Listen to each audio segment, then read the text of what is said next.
Hey, what's going on, y'all? It's your boy E2 Blue coming back at you again. And I know it's late, and I know most of you guys are probably asleep and probably won't see this video till tomorrow morning. But either way, you'll see it at some point.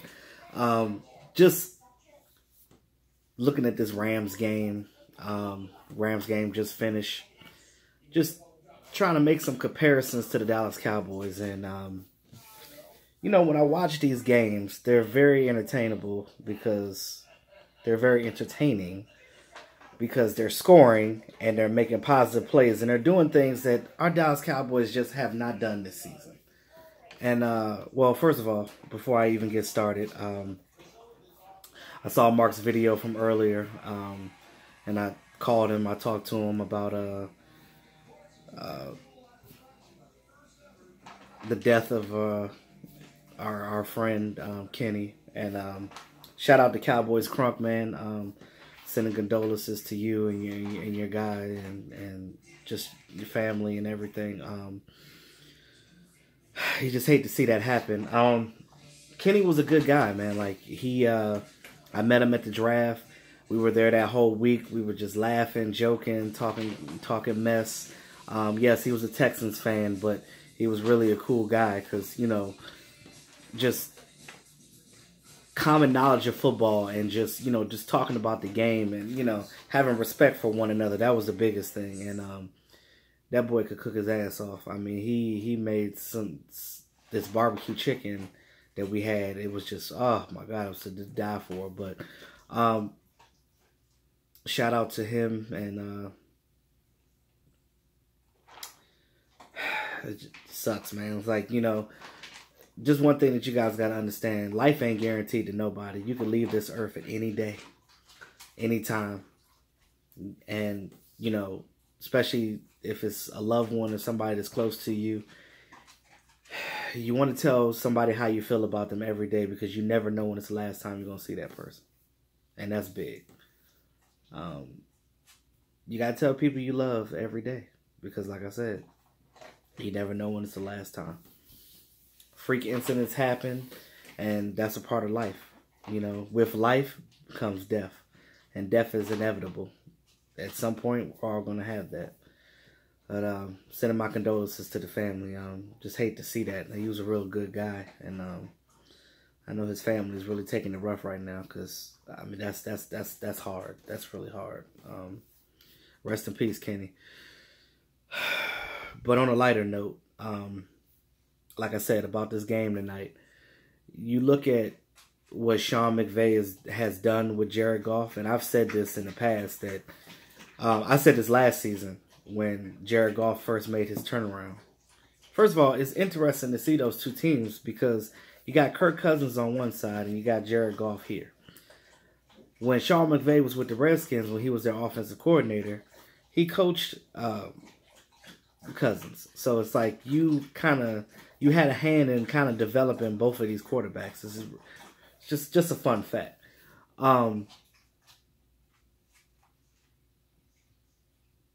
Even though Kirk Cousins, everybody always say that he chokes, but I mean he had 4 touchdowns in that game and over 400 yards. 3 touchdowns, 400 yards, and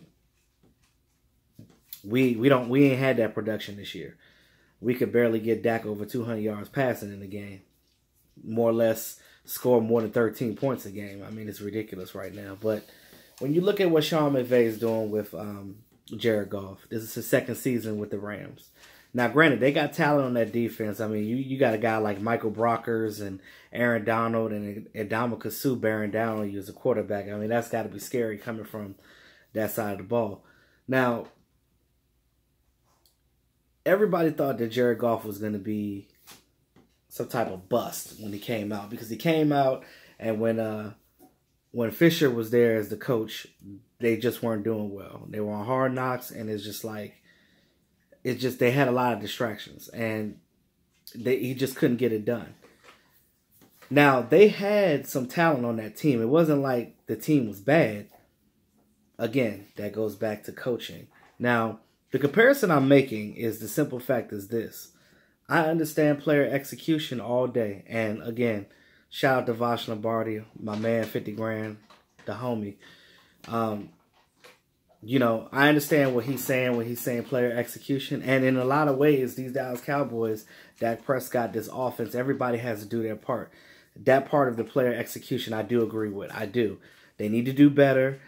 But I think most of the main problems that we have on this offense is the coaching staff. Because there's no way you're going to tell me that a guy like Jared Goff goes from having a bust label because he can't produce, and all of a sudden the very next year you get a new coach and all of a sudden he starts winning. I had Jared Goff in fantasy last year and this year. I actually had him starting in my fantasy this year. Gave me 65 points tonight. And you know, it's funny how, like, all of a sudden a change of scheme, a change of a coach, a different philosophy comes in there. All of a sudden the quarterback plays much better. Now,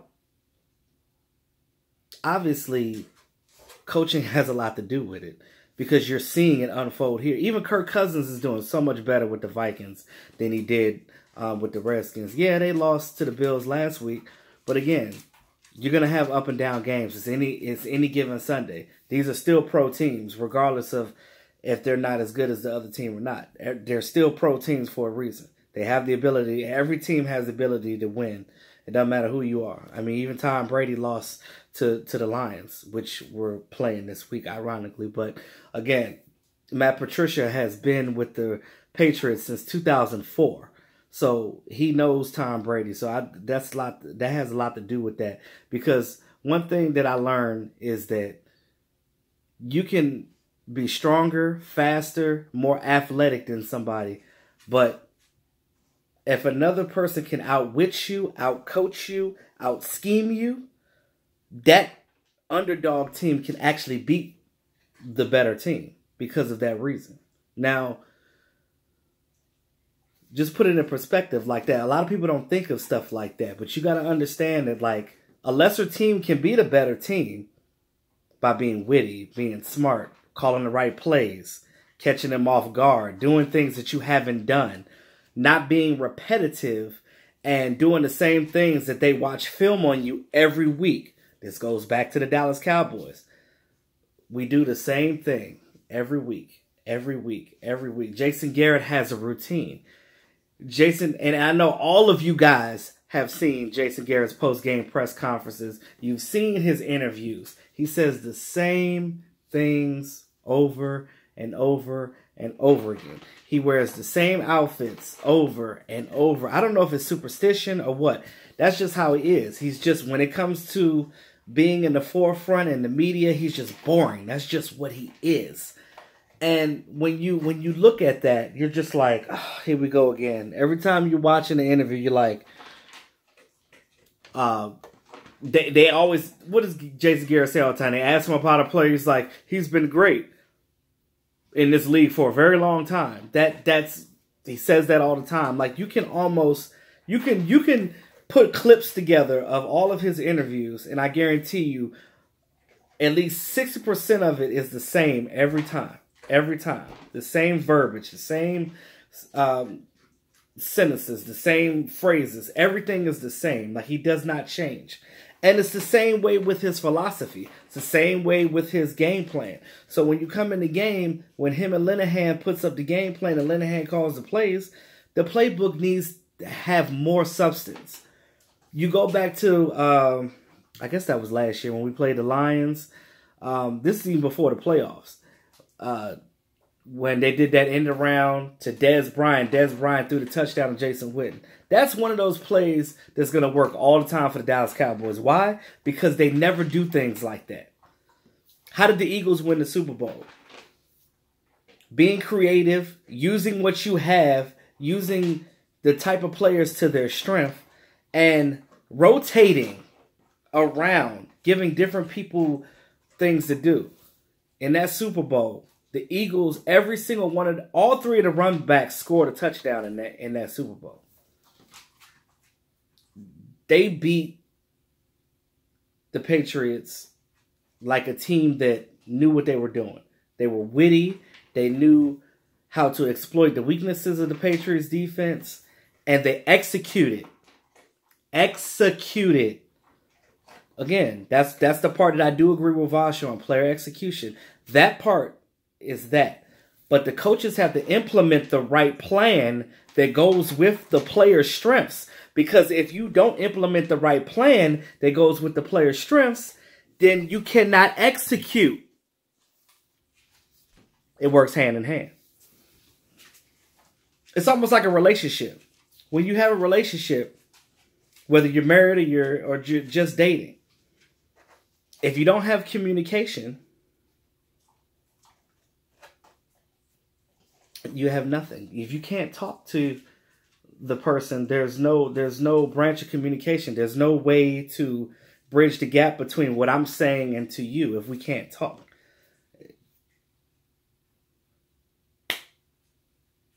It's all about, they always say closed mouths don't get fed. Well, the same thing applies here. If you're not going out there and making it happen, it's not going to happen. You have to make it happen. And again, I'm just Joe Smo the fan. If I can sit here and I can say that, okay, if you guys are doing this and you see that it's working, why would you stop doing that said thing to go back to something that obviously does not work because you're too stubborn to fix it? Now, they did an interview with Linehan earlier today, and he's basically saying that, we're going to open up the playbook this week, and we're going to dial up a couple of things and make some changes. What? Bruh, really? Really? So all of a sudden now, week 3, you done seen all this stuff happen. You've seen all the other teams in the league scoring and doing different things. And now all of a sudden you want to open up the damn playbook? First of all, why were you dialing it back in the first place? This is what I kept telling y'all in this video when some of you trolls on here was disrespecting me and saying crazy stuff out your mouth when I said that this coaching staff is handcuffing Dak and you didn't hear me. He just answered your freaking question. When he just said that he is not going to dial it back and open up the playbook, what does that tell you? If you're dialing back, you're handcuffing. You're holding him back from what he does. Mark Holmes said it too when we had a conversation about Dak is more comfortable when he's able to audible and do things that are to his strengths that he's comfortable with doing. You can tell the plays that Linehan told him to do because he's not comfortable with doing it. Yes, Dak needs to do better with his mechanics, i.e., most important, his footing. If you see sometimes when he be throwing the ball and it don't look like it's trying to get there because he hadn't planted his foot. You watch Jared Goff tonight. What did he do? Them deep balls and them deeper passes that he threw, planted that foot. You got to plant your foot as a quarterback. Now, there's some quarterbacks out there that got great arms that can. Brett Favre was one of those guys. He could throw off the hell balance and throw the ball the length of the daggone football field. But Dak can't do that. That's not Dak's thing. Now, you know what Dak's strengths are and you know what his weaknesses are. It's just shame on you as a coordinator to not had already thought of doing these things when everybody's telling you to do it. I feel like when they came out there to the Giants game and they threw that deep bomb to Tavon Austin, you saw that it worked. Why did you not come back the next week and do more of that?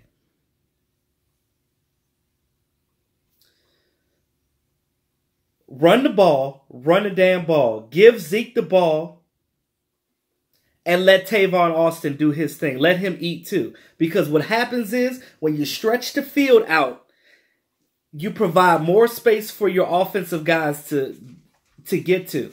Now, this whole narrative of did our wide receivers not get open? They maybe not. And I hear people say about throwing a guy open.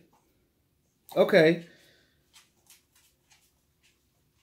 Definition of throwing a guy open is throwing the ball, and me and Mark talked about this too, throwing the ball to a spot where the cornerback or the safety cannot get it. That is the definition of throwing a guy open. Perfect example. Tony Romo put that ball to Dez Bryant perfectly. off his back shoulder where the cornerback couldn't get it because he knew where Dez can high point the ball. This is why having chemistry with your receivers as a quarterback helps. Now, to Dak's defense, I will say that they got to stop rotating all 6 of these wide receivers at the same time, because what happens is you get different people in there and you don't get him a chance to gain that camaraderie with certain people. So they're going to have to find their core wide receivers to come in there and play and do for him. So you got Cole Beasley, Allen Hurns, Tavon Austin, and maybe throw Thompson in there. That's your core right there. You get those guys in it, and then you sprinkle a little bit of Terrence Williams here. Then you sprinkle a little bit of Bryce Butler here. That way, the offense gels and comes together. Stop just going out there just throwing guys out. Oh, we're going to do this package, just play this. That's asinine. And it doesn't make any sense. So why would you do that? It's almost like you don't know what you're doing as a coordinator. You're just going out there doing stuff just to do it. And like I said with that Giants game, I felt like they just did that to shut people up. And then you went back to the bullshit. Stop doing that. Stop doing that. Execute the plays. You know what works and you know what don't work. Giving Zeke the ball is always a great idea. Let the boy eat. Let Tavon do his thing. Because statistically, in these last 3 games, every time Tavon had the ball, something great happens. And then you sit him on the bench. What the hell? Jeff Swain is your leading receiver right now. And the boy makes $700,000 as opposed to your wide receiver, Allen Hurns, which makes $6 million a year. Why does the tight end have more production? There's a time and place for dinking and dunking. And when you look at the chart, and this is what the analysts are saying when they're seeing, it's like, why are they not throwing the ball deep? Why are all these passes between 2 yards and 15 yards? Nothing is farther than 15 yards. You got to fix that. And they already said, oh, we're going to go out here, we're going to sling the ball around a little bit. Okay, great. Now you just told the Lions what you're going to do.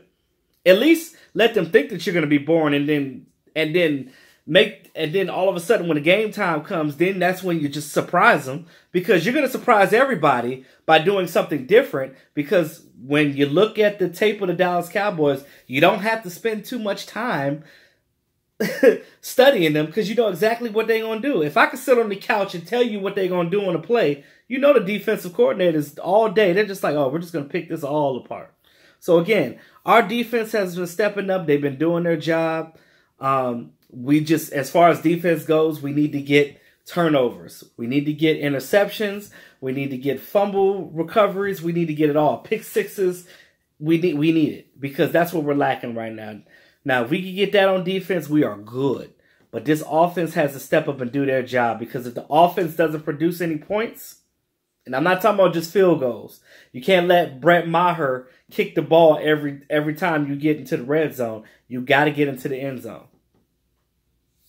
I think Zeke and Tavon are the only 2 guys on the team that have multiple touchdowns. And they both have 2. Nobody else has a touchdown. So, again, can we do better? That's all I'm saying. When I look at the Rams, I just see all the production that they're doing on offense, and it just hurts my feelings, because, you know, shout out to Sean McVay out there doing a damn thing. Sean McVay is a year younger than me, and out here coaching his ass off, doing what he needs to do to make his team win. And hell, at this point, I know it's still early in the season, but people are already talking about their favorites to go to the Super Bowl, and I can't even disagree with that. They're 4-0. Who'd have thought? But again, Cowboys Nation, let's continue our support. I saw some of you guys in the comments say, win, lose, or draw. I'm here. Hey, I'm with y'all. I'm here. Yo, I'm here. I'm with y'all. But again, this team has to do better on offense, because we ain't going to win a damn thing if they don't get it together. And that's just the bottom line. But that's all I got tonight, y'all. I just wanted to get it, you know, put another perspective out there. You already know how I roll. So with that being said, thanks again to all my subscribers. I appreciate all your support. Like, share, comment, subscribe. It's your boy E2 Blue, always keeping it real. Talk to y'all soon.